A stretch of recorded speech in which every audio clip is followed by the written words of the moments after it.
Alright, so this is the last video for NBME 20. We just finished the entire test. Now, throughout the test, we did see some questions that popped up multiple times, some questions that were about the same topic, but in different ways. So if you're preparing for an NBME, make sure you know what are looking like high yield topics for NBME, right? High yield topics for NBME are very different from high yield topics for step 1.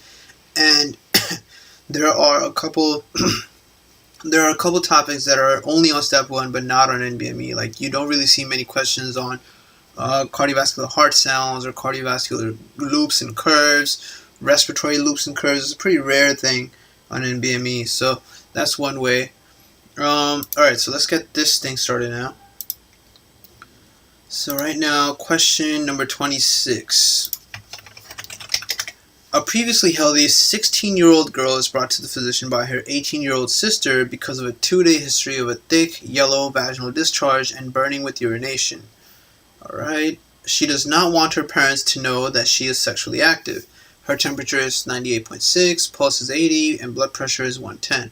Examination shows a mucopurulent discharge at the cervical os and friability of the cervix. Uterus is small, firm, and non-tender. No adnexal masses or external vaginal lesions. Gram stain of the discharge shows gram-negative diplococci, basically hinting at Neisseria. And urinalysis is normal. Testing for Neisseria and chlamydia is ordered. Which of the following is the most appropriate course of action? So without even looking at the answer choices, you should know that you have to go help the patient, and that's like number 1. And just do whatever the patient needs help with, right? So she's brought... She herself is 16, and she's coming with her sister, who is 18. Right, so a 16-year-old girl is brought by 18-year-old sister. Perfectly fine. So now you look at your answer choices. Do not prescribe antibiotics. That's stupid. Obtain written consent from parents. This isn't school. First of all, there are a couple things you're never supposed to bring up to parents. And if a child comes in asking for help with an STI, that's one of them. Because you want the patient to be comfortable in sharing things with you, not scared as if you're going to go tell everything to their parents. So you can automatically knock out B and C. Prescribe antibiotics and notify your parents, that's stupid too. So it's just E. Prescribe antibiotics without notifying her parents. Sex, drugs, and any emergency or trauma do not really require parental consent or notification at all. Just remember to encourage healthy minor guardian communication and a minor's assent, right? Not consent, but assent. Basically making sure that the minor knows what you're going to be doing, right? So you're not going to ask the minor, hey, do you want me to give you antibiotics or something like that? No, you're going to give them antibiotics and let them know why and how it's going to work, right? So that's the thing. Yeah, definitely do AMBOSS. I would highly recommend doing AMBOSS. I also feel like repeating UWorld. A lot of people repeat UWorld, and that's something everyone's been doing. But repeating UWorld can be quite a burnout and really annoying and boring. So AMBOSS is different. It's similar topics, but different ways of being questioned on it, different images, you know, a lot of different things. Totally worth doing. Yes. And their visual explanations are wonderful. That's why I had to grab a bunch of it and put it into my first aid, because it's just so helpful. 27 to 45-year-old woman who is intubated and mechanically ventilated develops fungemia with Candida albicans during a prolonged hospital stay. Treatment with caspofungin is started. Which of the following features of the causal organism will most likely be targeted by this drug? So all the fungin medications inhibit cell wall synthesis, and this is something you really need to get down. It's used for invasive aspergillosis and Candida. Adverse effects are GI upset and histamine-induced flushing. Right, so these are all the echinocandins. So that would be B. Beta-glucan carbohydrates in the cell wall. If you look at it in first aid, this is a page you should have printed out in your hand so you can look at it more often. Not that one. This page, this thing. Right, antifungal therapy, also the antimicrobial therapy. So for the cell wall, the only thing you have are the candins. And anidulafungin, caspofungin, micafungin, these guys target the cell wall. Squalene epoxidase works with the terbinafine guy, right? Everything that ends in azole, all these azoles work over here between lanosterol and ergosterol, mostly with the ergosterol synthesis inhibition. Polyenes like amphotericin B and nystatin, which are really terrible and problematic medications, they work at the polyene stuff, the yellow thing here, right? So that's part of the cell memory integrity stuff. And flucytosine is the only nucleic acid synthesis medication used for fungal therapy.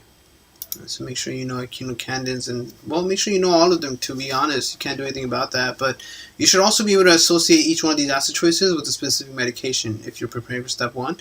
So you should know what A, B, C, D, and E are for, or maybe they're not even actual medications.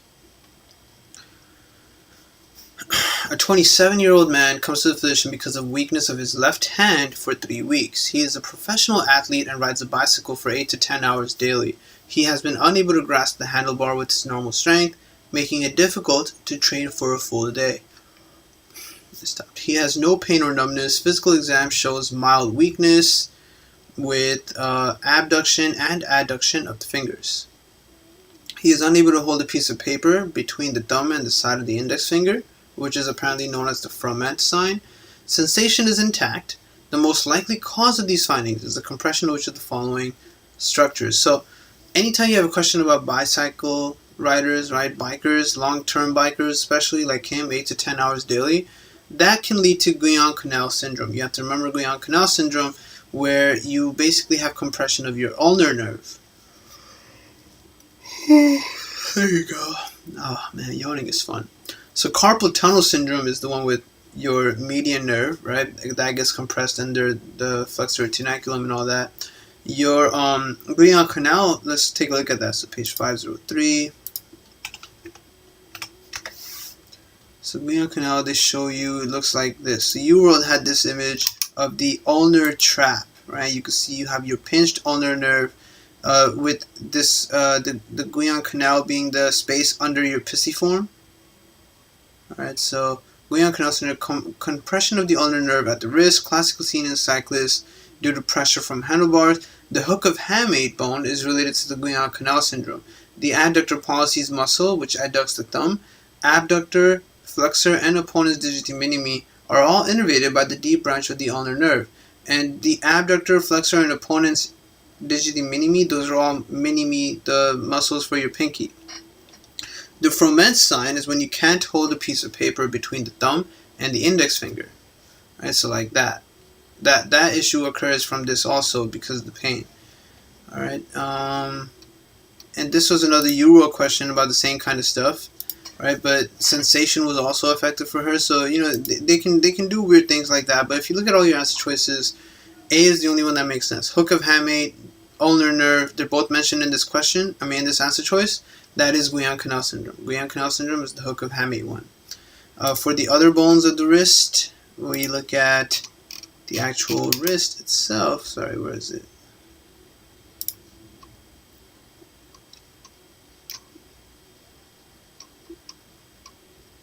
Yeah.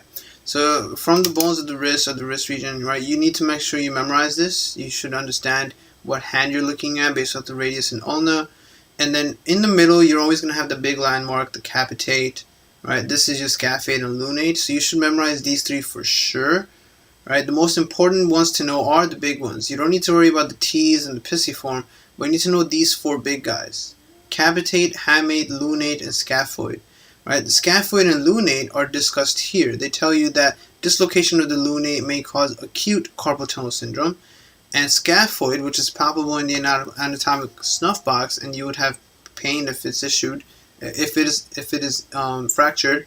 Scaphoid is the most commonly fractured carpal bone, typically due to a fall in an outstretched hand, and you can get proximal scaphoid features causing avascular necrosis, and that's going to be a problematic, painful spot right here on your hand, right? So they're showing you right here, coming from the radial artery, right? So scaphoid and lunate, the hook of hamate, which we just saw earlier, can cause Guillain-Canal syndrome in bikers due to ulnar trapping under the hook of hamate. Okay, this is a gross image of the brain, and you see a 65-year-old woman. So that's a really, really old woman. Dies 6 months after the onset of severe headaches. Her brain, as seen at autopsy, is shown in the photograph. Which of the following is the most likely cell of origin of this neoplasm? Now, the first issue when you see such an image is identifying the neoplasm. You know, that's the first thing that comes up. and then you look at your answer choices, and we're in my regular neurology streams, we're actually up to the adult primary brain tumors, and then we'll talk about childhood primary brain tumors. So those, the adult brain tumors, we're looking at an adult right now. Those include the glioblastoma multiforme, oligodendroglioma, meningioma, which occurs more commonly in females. Hemangioblastoma, a very rare one, occurs in the cerebellar. We already know about the pituitary adenoma, and we already know about the schwannoma, right? Those are things you've seen before. So looking at her, from our answer choices, we have astrocyte, endothelial, melanocyte, meningeal, and squamous epithelia. Her brain, as seen at the autopsy, is all we've been given. There's nothing else given. We're really just working off the fact that she has an autopsy, the fact that she's 65 and she had headaches for 6 months. So the headaches should remind you of an irritation of the meninges, right? That's how you pick the answer here.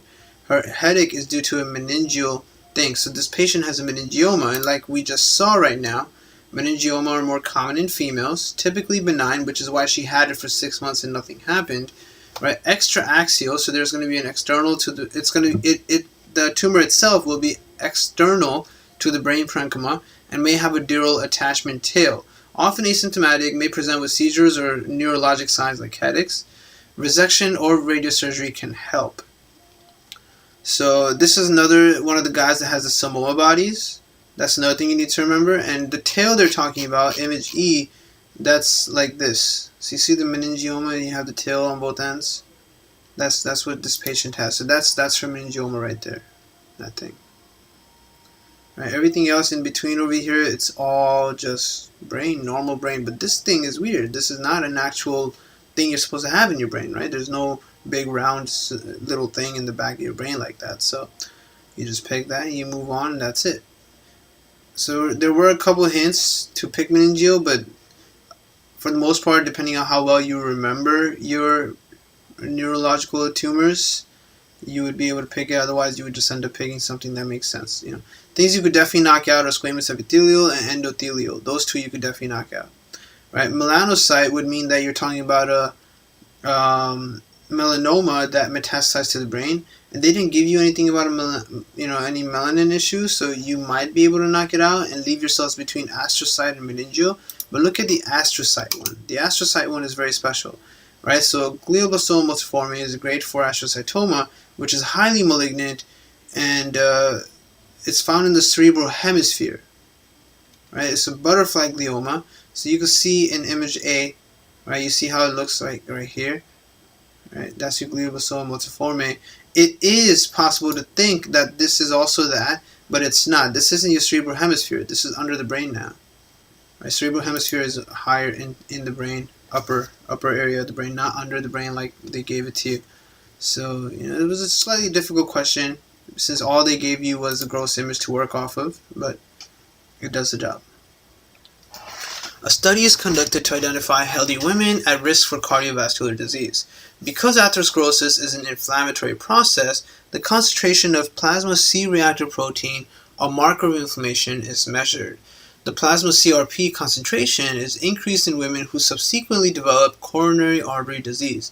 Which of the following is the most likely site of CRP biosynthesis? So this entire question was unnecessary. All they really want to ask you is, where do you make CRP? And that's a really easy question. CRP is made in the liver. In fact, all of those acute phase reactants that are made in the liver are discussed right here in one place. Plenty of fish in the sea. Right, so acute phase reactions, more fish in the sea. Right, so positive or upregulated and negative downregulated. These are all reactants that get either up or downregulated when you're sick. So ferritin, fibrinogen, serum amyloid A, hepcidin, and C-reactive protein are all made in the liver. It's really important to make sure you know that. Acute phase reactants. And then the next page talks more about ESR stuff. Right? Albumin, transferrin. So good stuff here. Really straightforward question. If you completely forgot about it, then you really wouldn't know what to pick here. I mean, of course, it's not made in the heart. Bone marrow is really just known to make blood and stuff. You could possibly think maybe it was a spleen thing, but to be entirely honest, all these other answer choices don't make any sense. Definitely not thymus, definitely not spleen, definitely not heart, definitely not bone marrow. The liver is a big factory of making proteins of all kinds, so liver would be the correct answer. Right? Other positive ones, negative ones, like we saw on the page, so that was it. 31. A 58-year-old man is brought to the emergency department because he has had severe chest pain radiating to the back for the past 30 minutes. X-rays of the chest do not show widening of the aorta. Aortic angiography shows an extra lumen in the media of the proximal aorta. Which of the following is the most likely cause of this finding? So severe chest pain radiating to the back, and then you have an extra lumen. That's all related to hypertension. Right? This patient has an aortic dissection. Hypertension causes a rip to make another lumen inside the lumen. So you have a false lumen. Let me show you page 322. Okay. So what we're looking at is this. You have another lumen inside the lumen. Right? And this scenario that they gave you here is really bad. It's in the ascending and the descending one. So you have it in the ascending and the descending one. But it can be either in one or both places. And that's what you really have to worry about. So this is aortic dissection. Strictly due to hypertension, not related to smoking. Make sure you don't pick smoking as an answer choice. They didn't even put that as an answer choice here, but they could have. Alright, so it's not due to smoking. Smoking has nothing to do with aortic dissection as far as step 1 is concerned. A 51-year-old man develops diaphoresis, tachycardia, and a blood pressure of 155/100 24 hours after undergoing an abdominal operation. 2 hours later, he has a generalized tonic-clonic seizure. Which of the following is the most likely responsible for these adverse effects in this patient? So, you're seeing all these random things. The first thing you want to do in your mind after reading such a question is understand that the patient had a surgery, and the surgery did not really have any complications as far as we can see, right? No complications. And we look at our answer choices, they don't mention, oh, it was complication of surgery. So we can forget the fact that this guy even had a surgery and really focus on the fact that this is a 51-year-old man presenting with diaphoresis and tachycardia 24 hours after just chilling and not doing anything special, right? Doing things you would be able to do at a hospital, which is really just laying there and eating healthy things. So now, and then even 2 hours later has a seizure too. That seizure is what you have to remember is a sign of alcohol withdrawal right there, right? So patients who are hospitalized can't drink. This man must be an alcoholic. Since he hasn't been able to drink for 24 hours, now he's having symptoms of alcohol withdrawal, right? So in the first 24 hours of surgery, the patient started exhibiting diaphoresis and agitation. The patient was likely in the hospital for longer than 24 hours though, so as more time went on, he is now experiencing withdrawal seizures. There is no information for us to be able to pick any other answer choice, like acute renal failure, anaphylactic reaction, narcotic pain medication, or sepsis from a gram-positive organism. Right, so alcohol withdrawal is a very common thing. You can get patients who are alcoholics and they look fine because they're still getting their alcohol. Right? They might be rich people that are alcoholics and they just maintain themselves really, really well, but they're still addicted to alcohol. And 3 to 36 hours is when you start getting random insomnia, GI upset, diaphoresis, and tremors.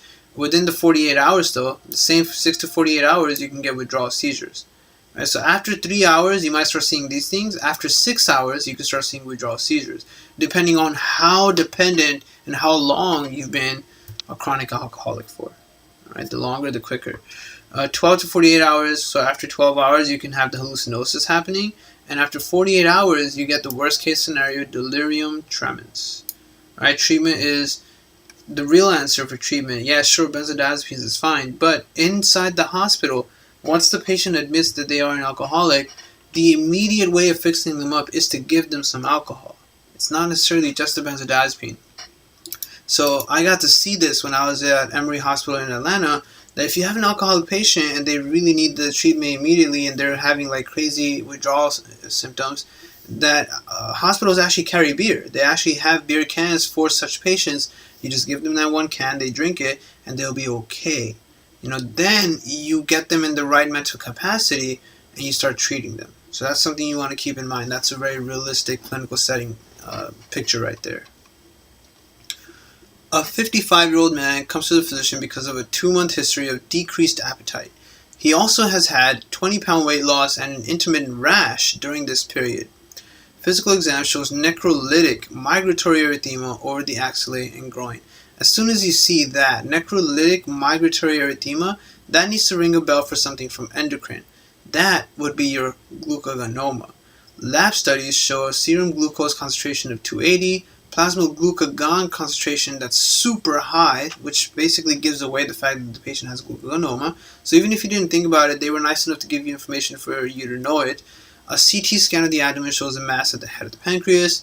Which of the following processes is most likely occurring in this patient's liver? So basically they want to know, what does glucagon make you do? Glucagon is the opposite of insulin. So if insulin makes you do it, glucagon does not make you do it. So knock out anything that has to do with insulin and keep the things that have to do with glucagon. So now you start looking at it. Decreased activity of carnitine acetyltransferase. That, right, CAT1 and CAT2 are important enzymes of fatty acid beta oxidation. Right, remember the carnitine shuttle, and glucagon upregulates this process. Right, so it would not be decreased activity, it would be increased activity. So let's take a look at that real quick.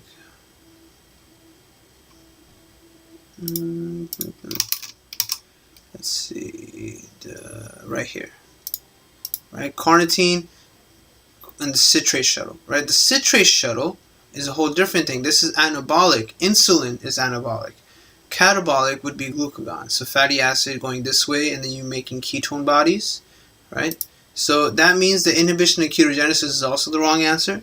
Right? Acetyl-CoA carboxylase. Sorry, glucagon increases ketogenesis.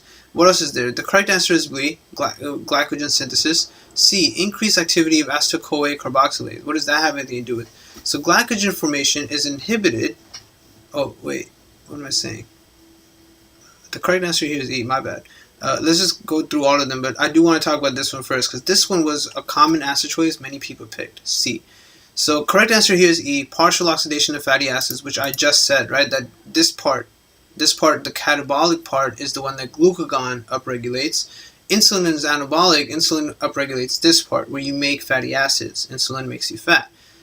Glucagon makes you skinny, right? So glucagon causes fatty acid breakdown, which you can then use to make ketone bodies. You have to remember that. This patient is going to have increased partial oxidation of fatty acids, which is what's causing his weight loss. His intermittent rash is related to the glucagonoma. We're going to take a look at that too.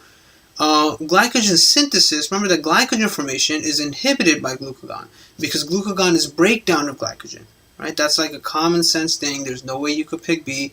Right? Glucagon breaks down glycogen to make more sugar available for you, so that glucose can be used by cells. Increased activity of acetyl-CoA carboxylase. What is that related to? Acetyl-CoA carboxylase is used for fatty acid synthesis and thus would be decreased by the glucagon. Right? So decreased. Right here, you can see acyl-CoA synthetase, fatty acyl-CoA. Right? You're going to use it, so it's going to be decreased. You're going to use it all up. You're going to use it all up. It's all going to go through the carnage shuttle, the carnitine shuttle. And carnage is like eating or breaking down. So that, this question was not that hard. It is a biochemistry / endocrine type question, but they gave away the fact that it's a glucagonoma, and all they really wanted to know was, what is all that glucagon going to do? They didn't really want to know too much about a glucagonoma per se itself.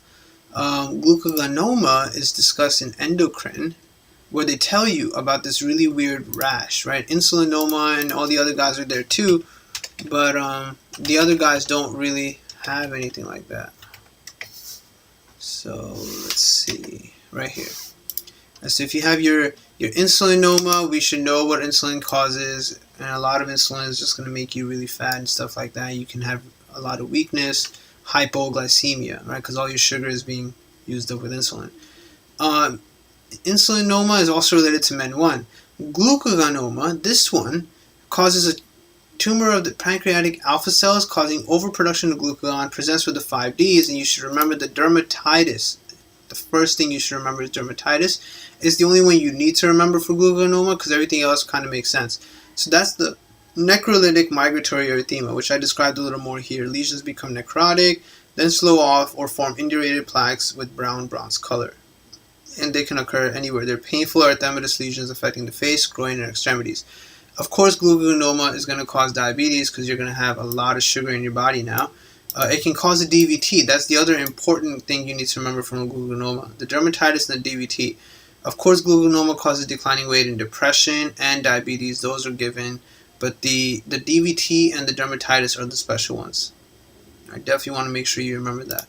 So this question was pretty easy though. They just wanted to know how glucagon works. That's it. 34. A previously healthy 37-year-old woman comes to a physician because of a 6-month history of fatigue. She has had 18 kilograms weight gain during this period. Her temperature is 99.7, pulse is 85, respirations are 12, blood pressure is 190/95. That's pretty crazy. Physical exam shows a round face and truncal obesity. There are purple striae over the abdomen and flank and ecchymoses over the forearms and lower extremities. Pelvic exam shows no abnormalities. Her plasma adrenocorticotropic hormone, ACTH, concentration is less than 5. Her serum cortisol concentration does not become suppressed following administration of low and high doses of dexamethasone. That's the giveaway for what's wrong. For which of the following is the most likely cause of these findings? So clearly this is a question about Cushing. And then they did the dexamethasone suppression test. Now remember, dexamethasone is a sone. It's like prednisone. So if you're giving someone corticosteroids, it should cause suppression if you're actually working with the problem originating from something within the feedback loop.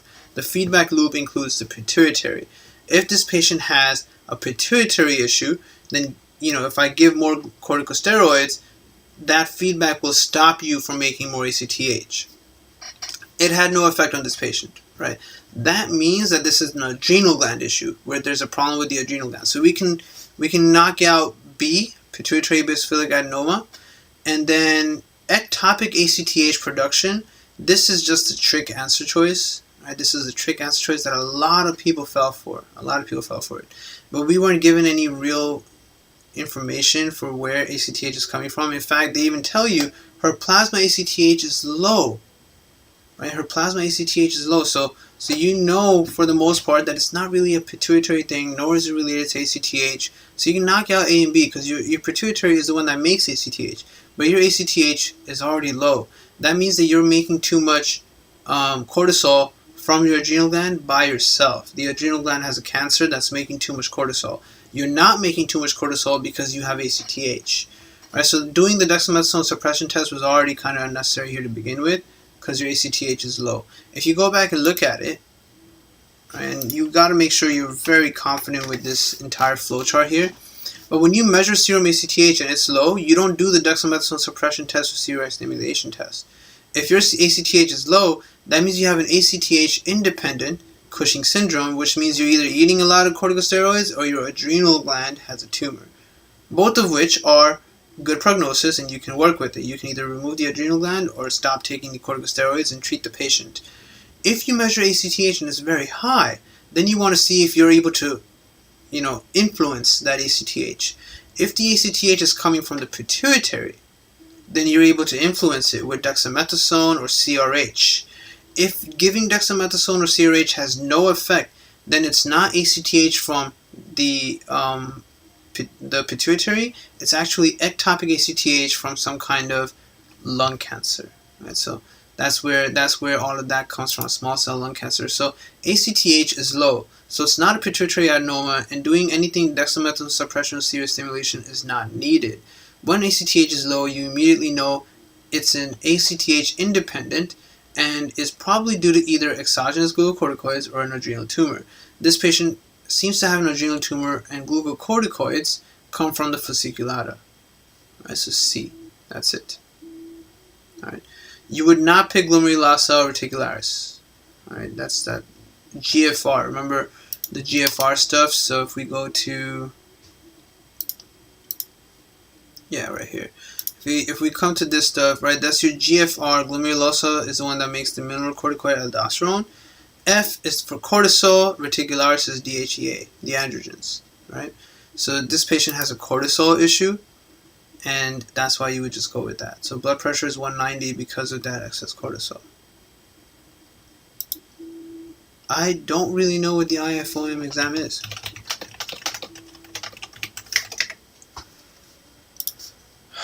35. A 60-year-old man has a round, semi-transparent nodule on his nose. Semi-transparent nodule. Okay. Examination of tissue obtained on biopsy shows small basophilic cells forming tumor islands surrounded by clear spaces and extending across the basement membrane. Which of the following is the most likely diagnosis? So those tumor islands that they're talking about, and then the extension into the basement membrane, are all a giveaway for basal cell carcinoma.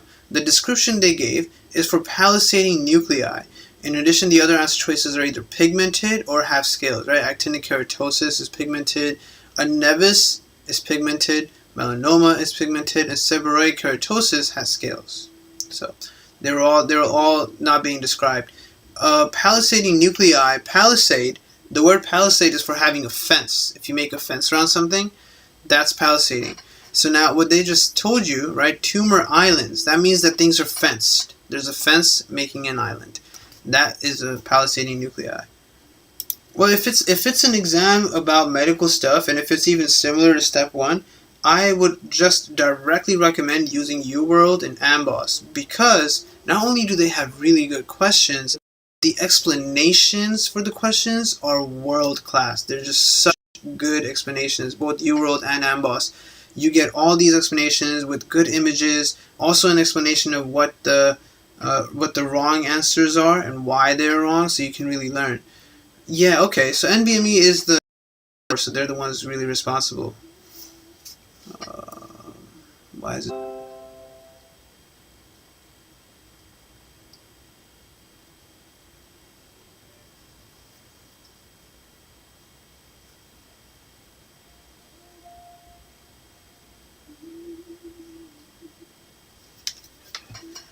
Are we good now? Can we? I don't know if it's working.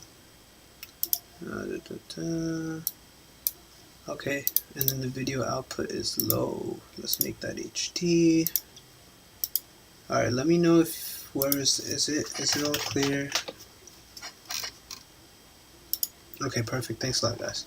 So what I was saying to answer Hussein Zain's question is that no matter what medical test you're really studying for, definitely do UWorld and AMBOSS, because these two guys have excellent questions and that they explain the right and the wrong answer choices. And that's one of the most important things when you're studying through questions. You got to understand why they are the way they are. Yeah, but it still helps. It still helps. And of course, there really isn't a question bank that's directly for IFOM as far as I know. So I would do that, because in the long run, you definitely need to learn what's in UWorld anyway. So just use UWorld. If you know the more advanced stuff, the easier stuff also becomes very clear. So that's the best I can say. But if you know other people that are going to have to take the IFOM, maybe they can guide you a little better. 527. So let's look at this basal cell carcinoma stuff. Alright, so this was a cool thing that they did in 2019, right? So basal occurs above the upper lip and squamous occurs on the lower lip and below. So this patient had the basal cell carcinoma, right? And they tell you that it's on his nose, right? Where they say, yeah, on his nose, which is above the upper lip. So that's how you know it's basal. Well, that's one of the ways you know it's basal. Locally invasive, as we saw. Waxy pink pearly nodules with telangiectasias and rolled borders were not explained, right? Nor the central crusting ulceration. None of that was given. Then they gave you the histological explanation, which was talking about this palisading nuclei, right? If you look at image D, this is what they're talking about, right? So this is a fence right here. That's your fence. That entire thing you're seeing right here, that's your fence. Those are all nuclei that are causing a fencing to be formed. That's how you kind of want to think about it. You can find many images of palisading nuclei. Now, spend good time here, because all of these are really, you should be able to look at the image and tell me what's wrong with the patient. That's what you want to be able to do. Look at the image and then be able to tell what's wrong. And a lot of them are dark because they are pigmented, right? And that's another way to help you kind of pick out answer choices. So this wasn't so bad. And we talked about the nevus a lot too, because that was also another question. I don't remember if it was NBME or if it was just because we did the nevus in our musculoskeletal dermatology videos, but the nevus was something we talked about a lot as well. 36. A 6-month-old girl is brought to the emergency department by her parents because of vomiting for 6 hours. She has been feeding poorly for 1 day because of an upper respiratory tract infection. So 6-month-old girl feeding poorly, upper respiratory tract infection. Temperature is 98.6, so it doesn't look like she has an infection right now. Pulse is 100 per minute, respirations are 18, blood pressure is low, physical exam shows lethargy and a clear nasal discharge. And then you do lab studies, you see high ammonia. You also note high urine uric acid. This patient most likely has a deficiency of which of the following enzyme activities? Okay, so if your urine uric acid is increased and you have hyperammonemia, that is OTC deficiency. OTC, ornithine transcarbamylase, converts carbonyl phosphate to citrulline. This patient has low citrulline, right? That's also given, decreased citrulline. The hyperammonemia shunting ammonia toward making more glutamine is the reason you have more glutamine. So the patient is low on alpha-ketoglutarate and low on GABA, which is why she has the symptoms she has. Her symptoms are due to a lack of TCA and GABA. I can't do the TCA cycle without alpha-ketoglutarate. This is unusual that it's a girl because OTC deficiency is X-linked, so NBME is just being an asshole here. Orotic aciduria would not have hyperammonemia because orotic aciduria is more of a anemia thing, right? It's under hem-onc, and that's only because you can't make UMP, so you just give them the UMP stuff, right? That's how you treat them. So if we go to page 82, we can see, and you should be really confident with this stuff, right? You should be, what did I just do? Page 82. You should be very confident with the urea cycle, right? You have your carbon dioxide and NH3, CPS1, carbonyl phosphate synthetase 1, makes carbonyl phosphate. Then you have OTC that takes the carbonyl phosphate and makes citrulline. Okay, this enzyme, if it's not there, right, that's ornithine transcarbamylase deficiency. It's the most common urea cycle disorder. X-linked recessive, and it interferes with the body's ability to eliminate ammonia. Right, so then hyperammonemia, remember I told you guys to revise the urea cycle and hyperammonemia when you're done with GIT, right, because it's all very relevant at that point. And right here, hyperammonemia, what happens? Well, if you have a lot of NH3, you need to get rid of it. One way to get rid of it is to combine it with alpha-ketoglutarate to make glutamate. And then another way to get rid of it is to take all that glutamate, combine it with more ammonia, and make glutamine. So hyperammonemia patients will have high amounts of glutamine and run out of glutamate and alpha-ketoglutarate. So they don't have GABA, they can't do TCA, and that's how you see symptoms in hyperammonemia patients. There are many things that can cause hyperammonemia, so you have to know those. One of those is this thing, the lack of OTC. All right, without OTC, you're going to back up and have too much ammonia here because you're not using it. You're not going into here. All right, so that's what happened with this patient. Really straightforward. The other thing, the orotic aciduria thing, because they have ornithine transcarbamylase is the last answer choice. Arginase deficiency also is related. Arginase deficiency is another thing. But arginase deficiency does not have hyperammonemia. That's what you need to remember. Arginase deficiency, as you can see from this note right here, is something that's discussed in UWorld too. But by the time you've reached here and you've made arginine, that means you've already made citrulline, you've already done all of this steps, so far. That means you used up your ammonia already. You took the ammonia, you made citrulline, you made arginine succinate, you made arginine, but then you have arginase deficiency, so you're unable to make the ornithine again. All right, so that's what we're seeing here. Arginase deficiency. Okay? No hyperammonemia. Very important to remember that. So you wouldn't be confused. A lot of students were confused because they're like arginase and OTC are both part of the urea cycle. So that means neither of them must be the answer. Well, although they're both part of the urea cycle, they're parts of different parts of the urea cycle. It's a difference to be the first guy and then be a different guy. So just because you're part of the same cycle does not mean you can't cause the same issues. So arginine succinase is also in the cycle. CPS, carbonyl phosphate synthetase, could not be the answer because they told you citrulline was high. Sorry, low. Citrulline was low. Wait, what am I saying? Hold on. It's so hard doing these questions, guys. I get so exhausted by this point. It's like really hard to not make mistakes, so excuse me. What was I saying? Yeah, okay, CPS. Why can this not be the answer? Carbonyl phosphate synthetase. Why is this wrong? Well, they tell you that the urine orotic acid is increased, right? You have orotic acid. So if you have orotic acid, right, that means that you've already gone past this step over here. Right? That's something you want to make sure you remember, because you're already doing this. You make carbonyl phosphate. Now you have increased orotic acid in your urine, right? CPS1 is just an extra guy out here. It's almost never the answer. It is the rate limiting enzyme, but it's almost never the answer for what's missing. It doesn't happen. So that's another asshole thing they did to put this as an answer choice here. This thing is irrelevant, and I guess that's about it. So for the most part, at least you could see everything here is urea cycle related. The other thing they could have done is they could have put one of the answer choices that are related to orotic acid urea. So orotic acid urea would be the other issue, but that causes megaloblastic anemia. Always remember that. Orotic acid urea is just an inability to convert orotic acid to UMP. That's because you don't have UMP synthase. So to treat it, you just give them that. You give them uridine monophosphate, and they'll have it, and they'll be okay. They'll get through it, right? No hyperammonemia. Okay, but in ornithine transcarbamylase deficiency, you do have increased orotic acid with hyperammonemia.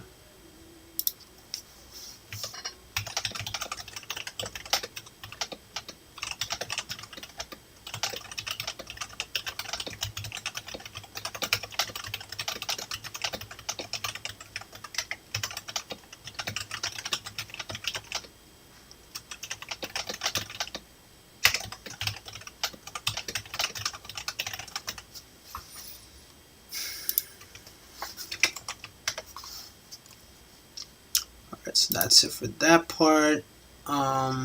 This question. A physician is assigned to a search and rescue team attempting to locate and recover the victim of a light plane crash with only the pilot on board. The plane crashed in a remote mountainous region of Alaska and has been missing for more than 2 weeks. A search helicopter detected what was believed to be a signal from the area of the downed plane and has picked up the pilot, so he's still alive 2 weeks. Okay. The pilot has only minor injuries but has complications of exposure and has lost a considerable amount of weight. While the pilot was able to locate a good water supply, he had no food during this period of isolation. The pilot most likely has which of the following conditions at this time? And then you look at your answer choices, and this is kind of when you sort of give up because you're like, I've never heard of this before, right? Nitrogen retention and nitrogen balance. What is this related to? So you might know about it from something else, or you might have never ever heard of this and have no idea what's happening here. The answer here was C, a negative nitrogen balance. Okay, so what is this? Negative nitrogen balance is associated with burns, serious tissue injuries, fevers, hyperthyroidism, wasting diseases, and during periods of fasting. This means that the amount of nitrogen excreted from the body is greater than the amount of nitrogen ingested. Makes sense, right? So negative nitrogen balance basically is like a bank account with a negative balance. You lost more nitrogen than you made. A positive nitrogen balance is associated with periods of growth, hypothyroidism, tissue repair, and pregnancy. This means that the intake of nitrogen in the body is greater than the loss of nitrogen from the body. So there is an increase in the total body pool of protein. That's it. So it's a really unorthodox set of answer choices, but that's what they mean. Nitrogen is usually related to amino acids and protein anyway. So, through intense clarity and really good logical thinking, you could come down to negative nitrogen balance, as in you would have a negative amount of nitrogen or low nitrogen in your body because you're going to have low protein. For 2 weeks, all this man had was water, right? And then the increased nitrogen retention and decreased nitrogen retention don't really make sense. Nitrogen retention is not really a thing. Right? So you're really just between C, D, and E. 38. A 62-year-old woman comes to the physician because of a 3-year history of a mild cough that has produced purulent sputum for the past 2 weeks. She has smoked 2 packs of cigarettes daily for the past 42 years. She drinks 3 to 6 beers daily. Findings on physical exams show swelling of the metatarsals, metacarpals, and proximal phalanges. X-rays of the affected bones show new bone formation. There is also arthritis of adjacent joints and clubbing of the digits. Clubbing of the digits, okay. Which of the following is the most likely underlying disease? So clubbing of the digits was the only weird thing here, right? Everything else kind of seemed like arthritis stuff, right? Then they tell you clubbing of the digits, and that's when you start thinking something is off. Remember, clubbing, the thing that you check by doing the shamrock sign, clubbing is a sign of hypoxia. And now you look at all your answer choices and you would pick one that has something to do with possible hypoxia. The only things that are here related to the lung are your bronchogenic carcinoma and interstitial pulmonary fibrosis. Alright? So if you're going to pick something, you should pick something between those two answer choices and hope you pick the correct one. This question was about hypertrophic osteoarthropathy. This patient most likely has adenocarcinoma of the lung,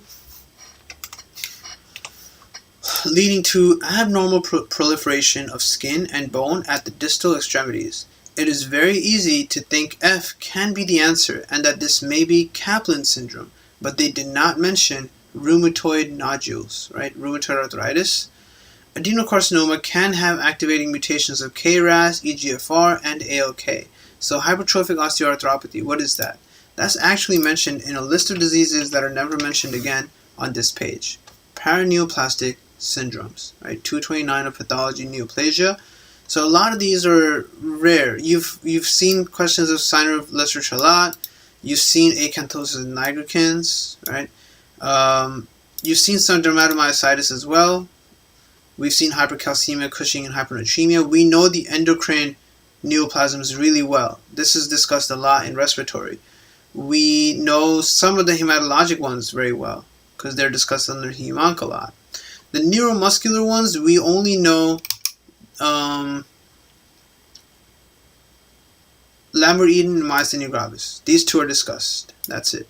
Right now, these other four here, and then this guy are the only things. There's 5 of them then that you just have to know separately. They're not really discussed ever anywhere again.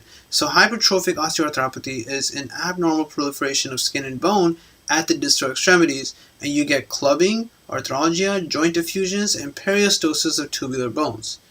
Really is going to be associated with an adenocarcinoma of the lung, so at that point the only thing you could pick is bronchogenic carcinoma. That's it.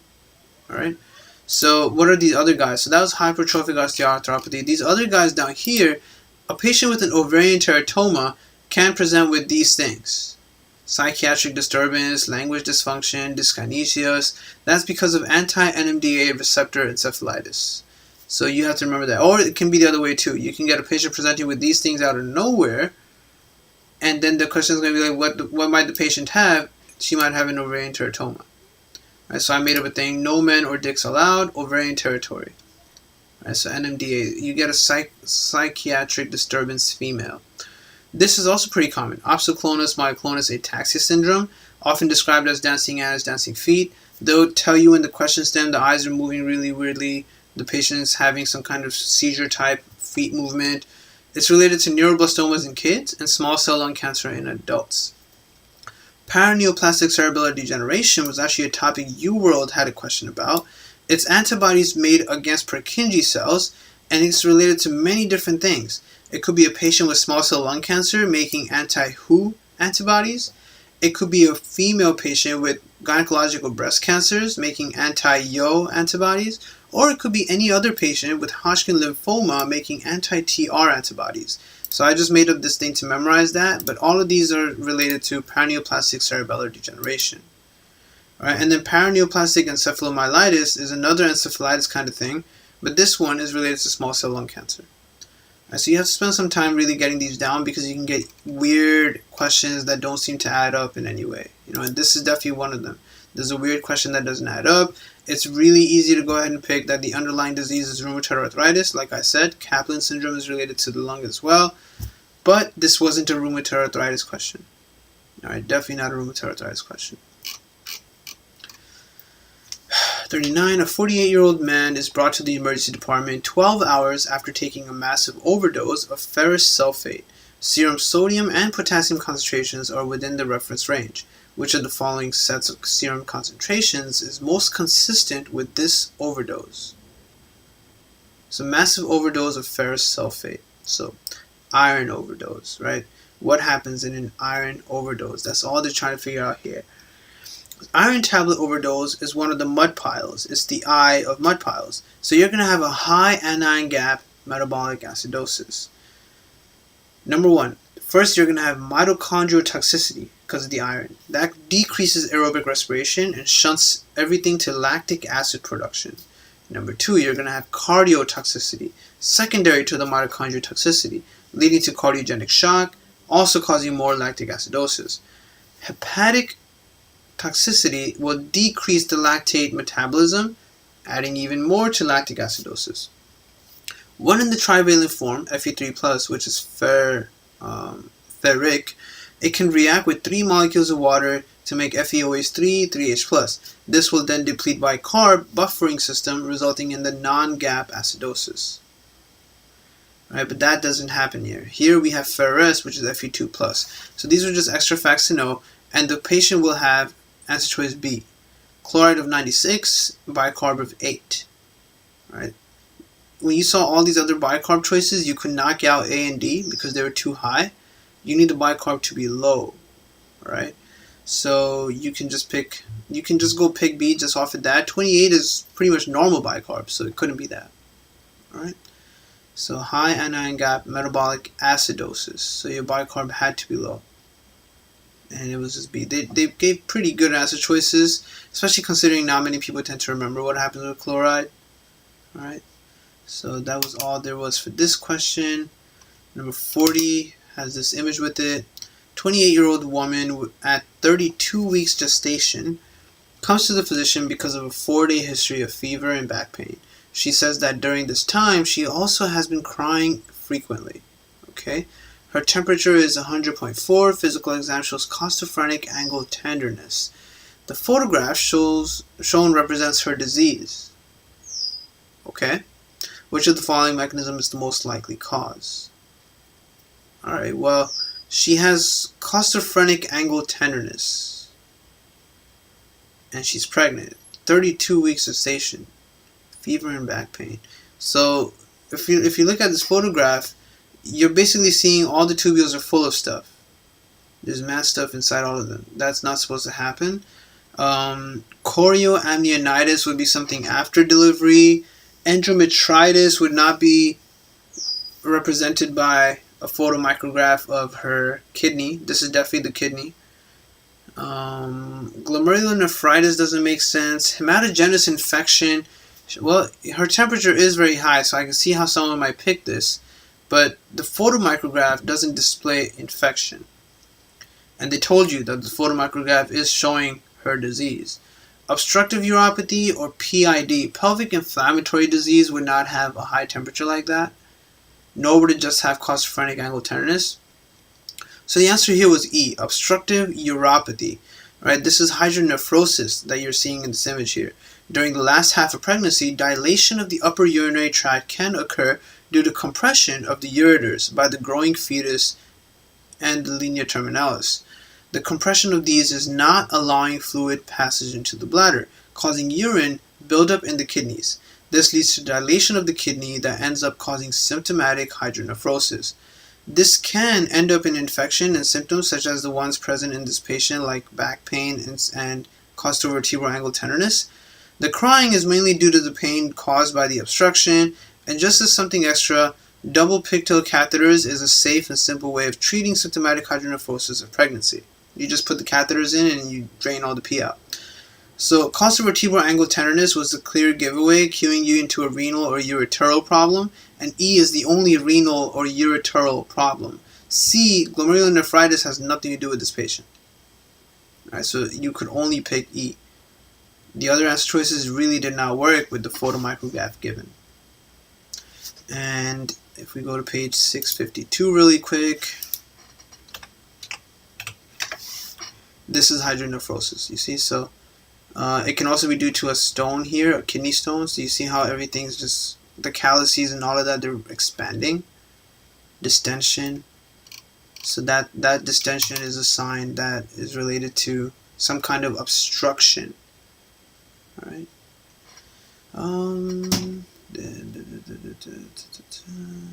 Congenital obstruction. Okay. So they don't even have it here that it could be due to pregnancy, but it can be.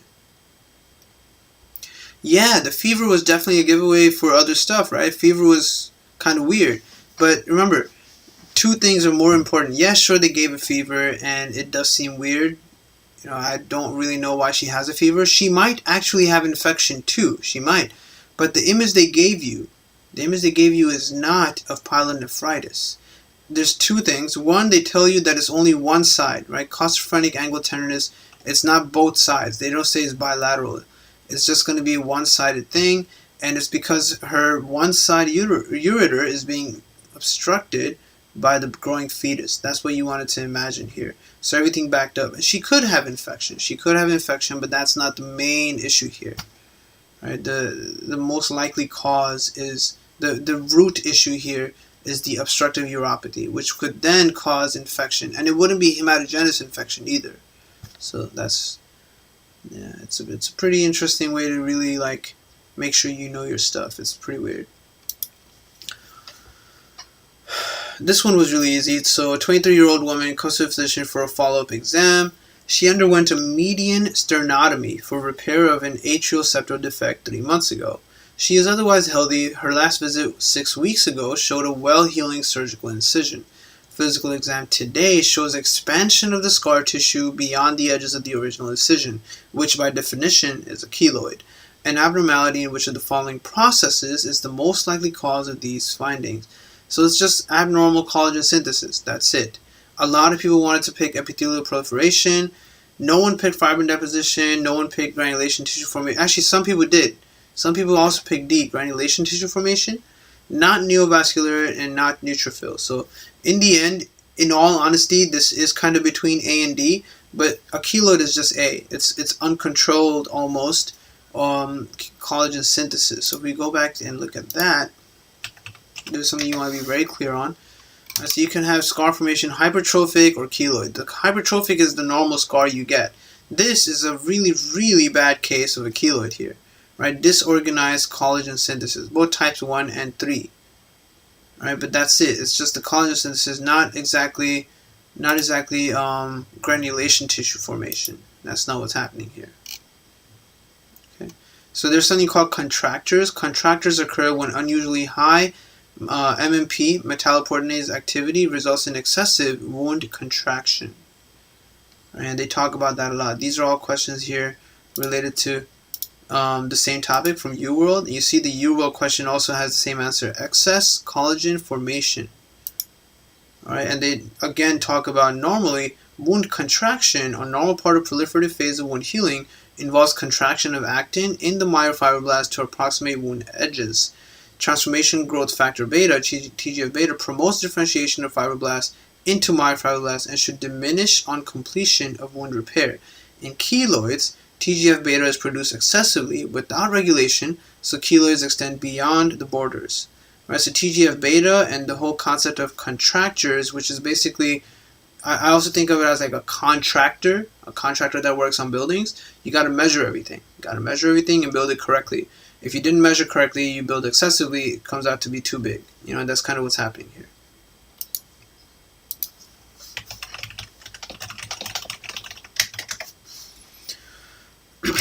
A 52-year-old man is brought to the emergency department because of a 4-hour history of a severe headache, anxiety, sweating, and palpitations. He has a 2-year history of hypertension well controlled with clonidine and hydrochlorothiazide, but he ran out of his prescriptions 3 days ago.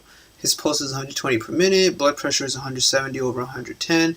Physical exam shows diaphoresis. Which of the following effects is most likely to follow after being given a beta blocker like propranolol? That's all they want to know here. What do beta blockers do? So you have to remember beta 1 receptors, heart rate, right, contractility. So you look at your answer choices: decreased total peripheral resistance and decreased cardiac output. Well, a beta blocker would cause decreased cardiac output, right? So we can definitely knock out B. B says increased cardiac output, so we can knock out B. We can knock out D, which also says increased cardiac output. A beta blocker would decrease your cardiac output. Alright, because of contractility. So between A and C, are you going to have decreased total peripheral resistance or increased total peripheral resistance and a decreased cardiac output? So the correct answer for propranolol was C. Propranolol is a non-selective beta blocker. Beta 1 stimulation increases heart rate, therefore blocking it will decrease heart rate and thus cardiac output. Beta 2 stimulation causes vasodilation, therefore blocking it will cause unopposed alpha 1 activation, therefore causing total peripheral resistance to increase. So you would increase the blood pressure. C. That's it. That's all you had to think of it as. Nothing more. Don't complicate it. The patient was previously on clonidine, which is one of the few alpha 2 agonists, which would help with the hypertension by decreasing sympathetic outflow. But he ran out of clonidine, so he has high sympathetic outflow now, which means the alpha 1 vasoconstriction will definitely be overwhelming. Clonidine is a very unique special medication. There aren't that many alpha 2 agonists to begin with. 42 is done. Alright, 43. 45-year-old man is undergoing a surgical procedure. Which of the following maneuvers by the anesthesiologist would result in an increase in intracranial pressure? So which one of these things would increase intracranial pressure? That's all you need to know. And you might not know. Right? Increasing intracranial pressure is related to a lot of things. There's the CO2, there's the oxygen.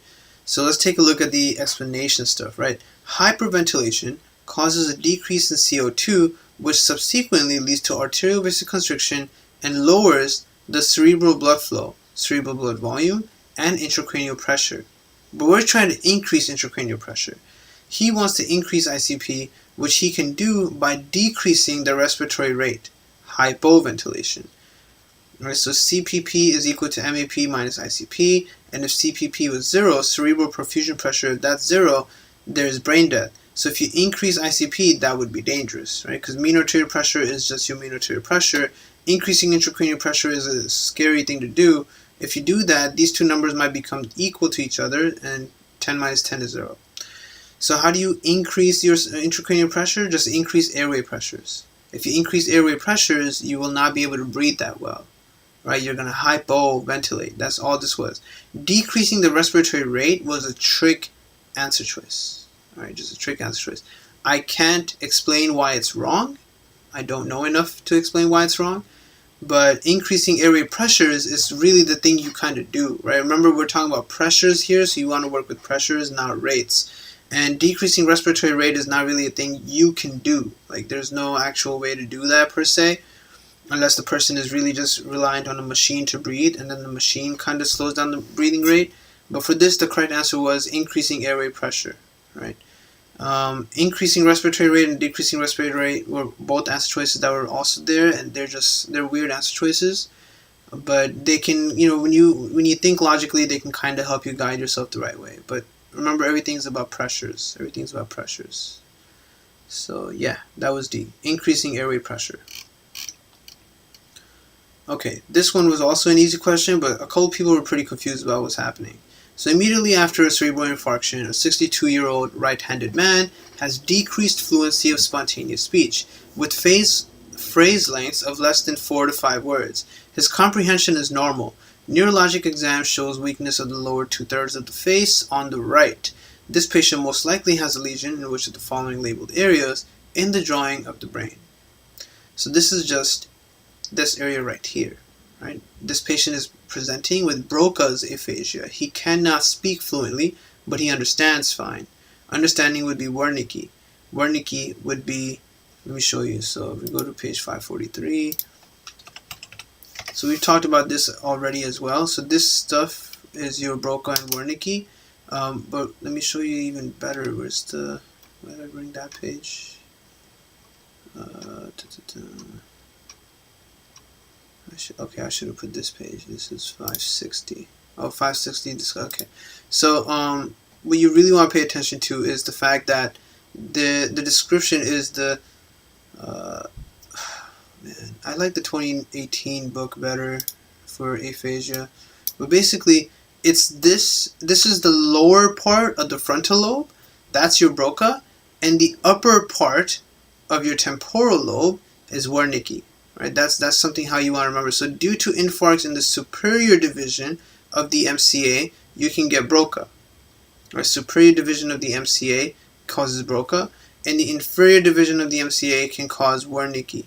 Right, and that's kind of what this patient might have too, which is why he's got multiple symptoms, not just the aphasia stuff. But Broca is always going to be the lower part of your frontal lobe, and Wernicke is the upper part of your temporal lobe. So here, right, A is Broca. These guys are not Broca. None of them are Broca. Also over here, E, a lot of people thought was Wernicke, but it's actually G. G is the Wernicke area, right, not E. And F is just your occipital lobe area stuff, so that's not going to be relevant here. A 45-year-old man comes to the office for counseling prior to bariatric operation for weight loss. He was recently diagnosed as pre-diabetic. I have to rush now, so I'm just going to run through the last 5 now. He's 170 centimeters tall and weighs 116 kilograms. BMI is 40. Physical exam shows no abnormalities. In addition to recommending the patient follow a balanced diet, it is most appropriate for the patient to avoid ingesting excessive amounts of what? Okay, so anyone that's trying to lose weight in general should be avoiding starchy foods. So this question is about, so online people told me this question is about dumping syndrome. I didn't really need to know anything about dumping syndrome. It makes sense to just avoid starchy foods. Like, you avoid rice to lose weight, right? So you avoid starchy foods and you're done. You don't avoid gluten-containing foods, green leafy vegetables, avoid nuts, or avoid proteins. Those are not things you avoid when you're trying to lose weight. 46. A 47-year-old woman comes to the physician because of a 6-month history of increasingly severe cough and shortness of breath. She's had no fever, chills, or muscle aches, does not smoke. So she just has increasing severe cough and shortness of breath. Okay. She works as a librarian, often exposed to dusty books. Lives alone with 4 parakeets. Became a vegetarian 2 years ago. Is an avid knitter. Can spin her own wool. Crackles are heard in the lower lung fields. Lab studies show an ESR of 40. Chest x-ray shows reticulogranular changes. Examination biopsy of the lungs shows interstitial infiltrates of lymphocytes and granulomas. Oh yeah, okay, yeah. So this is a giveaway. It's going to be the C with the parakeets. I don't have too much time to talk about it, but hypersensitivity pneumonitis is what the question is about. Page 745. Wow, how did today's lessons end up being so long? So this is this thing. This is what they're describing. This is your hypersensitivity pneumonitis. It's a mixed type 3 and 4 hypersensitivity reaction to environmental antigens. Causes dyspnea, cough, chest tightness, and headache, often seen in farmers and those exposed to birds. Reversible in the early stages if the stimulus is avoided. And this is what they're describing from their histological thing, right? The biopsy. Interstitial infiltrates with lymphocytes and granulomas. So this is a really hard question for anyone who forgot hypersensitivity pneumonitis. But it wasn't any of these other answer choices. They just wouldn't fit. Note that none of the answer choices really fit, and this seems weird at first because it does not fit any obvious diagnosis. Then consider hypersensitivity to parakeets must have been the trigger that made things worse over 6 months. Right? Even if you didn't know what hypersensitivity pneumonitis is. And contact with parakeets is the only thing you could really pick at that point. A 65-year-old woman with cardiovascular disease is found to have multiple small cholesterol gallstones. Okay, she's considered a poor candidate for a cholecystectomy. The most appropriate treatment for this patient is a drug that would cause which of the following biliary changes? So, which of these changes would be good for a person who has gallstones? How do you get rid of gallstones? So here the answer was D. Bile salts help dissolve gallstones that have formed in the gallbladder, used in patients refractory to surgery or preferred to avoid it. Ursodiol increases bile salts, and this is a very common medication used in patients who have gallstones for whatever reason and can't get surgery for whatever reason. Some people just can't get surgery for multiple purposes. Some people also deny getting surgery. Some people cannot afford surgery. So either way, ursodiol is the medication you give to get rid of gallstones. That's something you have to remember and know. And then the mechanism of action of ursodiol is to increase bile salts.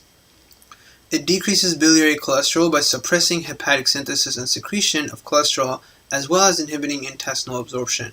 So basically, you lose all your own cholesterol, and now you have to make new cholesterol, and there's a bunch of other concepts to that.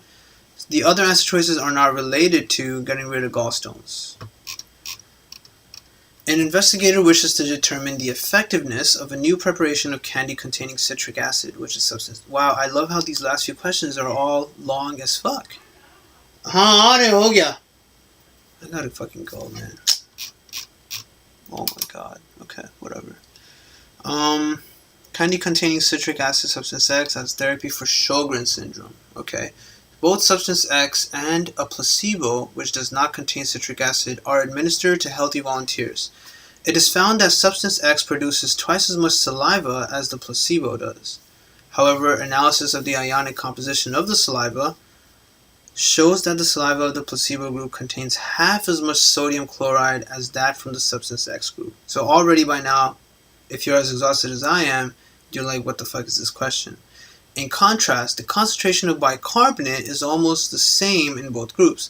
Which of the following best explains these findings? So then you have these weird answer choices that further confuse you. You're like, what the heck is happening here? There's really no way to answer this question. And if you're running out of time and this is actually number 48 for you and you might have like 3 minutes left, just pick something and skip it. Pick anything and skip it, because this is a really ridiculous question. So the correct answer here was D. Ductile ion reabsorption is more efficient at a low flow rate. Flow rates and stuff like that, this is such an unorthodox thing to test you on if the question is just about Sjogren's syndrome.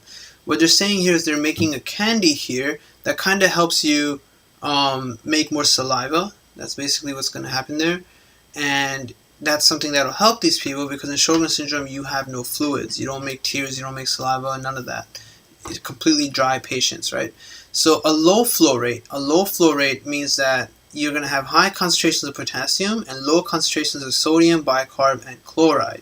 Whereas at high flow, when you're making a lot of saliva, low concentration of potassium, high concentrations of sodium, bicarb, and chloride. And then the rest of the explanation is there for you to read by yourself, but this question was just really stupid. It's just unnecessary. 49. A 25-year-old woman is brought to the emergency department after collapsing in the ICU where she works as a nurse.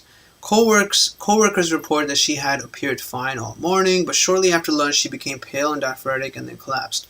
She has a history of several episodes of confusion and autonomic symptoms associated with hypoglycemia that occurred at various times of the day without apparent precipitants. She is unresponsive, her temperature is 98.8, pulse is 96, respirations are 18, blood pressure is 100/60, finger stick shows the blood glucose is really, really low.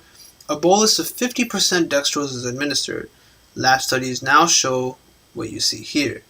Right, so her C-peptide is very low, pro-insulin is also low, but her free insulin is really high. Okay. She's a nurse too, so this is a giveaway for factitious disorder. This is a really obvious. First things first, the patient is exhibiting Munchausen syndrome. Her low C-peptide and pro-insulin levels indicate that she has exogenous insulin intake, and many nurses are known for doing this. It's just a weird psychological thing, so it's a really easy question. It's not an insulinoma, nor is it some kind of any other disorder that they've listed here, because if you make insulin, then your C-peptide level would match your insulin level. It's a part of insulin. If your C-peptide is really low and your insulin is high, that means you've been injecting yourself with insulin. And that's what this patient is doing. That's why she was so hypoglycemic. Last question. A 23-year-old woman sustained significant blood loss in a motor vehicle collision. She's given 3 units of blood and has an uneventful recovery. 4 weeks later, she becomes jaundiced. She's afebrile. Lab evaluation shows anemia and reticulocytosis. No evidence of infection. Which of the following additional studies is likely to be most useful in establishing the diagnosis? So, read the question carefully, right? Which of the following additional studies for establishing a diagnosis? So first things first, what does she even have? And then you figure out what you can do. So she had lost a lot of blood, they gave her blood, but then she became jaundiced and afebrile 4 weeks later. So what we're trying to see is she reacting to the blood she was given, right? She's got anemia and reticulocytosis, which means she's making reticulocytes, but for some reason something's not right here. So you look at all your answer choices: direct antiglobulin test, hemoglobin electrophoresis. Okay, hemoglobin electrophoresis is only done to look at what kind of hemoglobin you have, like for sickle cell and stuff like that. That doesn't work. Serum conjugated bilirubin, bilirubin concentration is really just going to help you figure out if a patient has direct or indirect bilirubinemia, but she doesn't have a bilirubinemia per se. That would have been an issue for her before she even got the blood test done. I mean, the blood loss and the new blood being given to her. Ferritin concentration is for iron deficiency or hemochromatosis. Same thing for transferrin. Serum erythropoietin concentration would be something you would do to check for polycythemia, not anemia. Alright? So after all of that, it comes down to just a direct Coombs test. It would detect antibodies bound directly to the red blood cells. Hemolysis is most likely due to something in the transfused blood. Not sure why it took 4 weeks when the type 2 is supposed to be quicker, but that's just NBME doing stupid stuff. Immune hemolytic transfusions reactions occur due to mismatch or incompatibility of the patient with the donor products. Immune hemolytic transfusion reactions are divided into acute versus delayed. Acute ones occur within 24 hours, delayed ones happen after 24 hours. The delayed reactions usually occur 2 weeks after, but can go up to 30 days post-transfusion. The severity of the hemolytic reaction is dependent on the type and quantity of antigens, and all you have to do is do the direct antiglobulin test, and you would confirm that she's reacting to the blood. Alright? So thanks a lot for joining. I really hope that this entire NBME thing has been very helpful. Next, I'll be starting up with NBME 23 since I'm done with the explanations for that. So thank you very much, and keep it up, guys.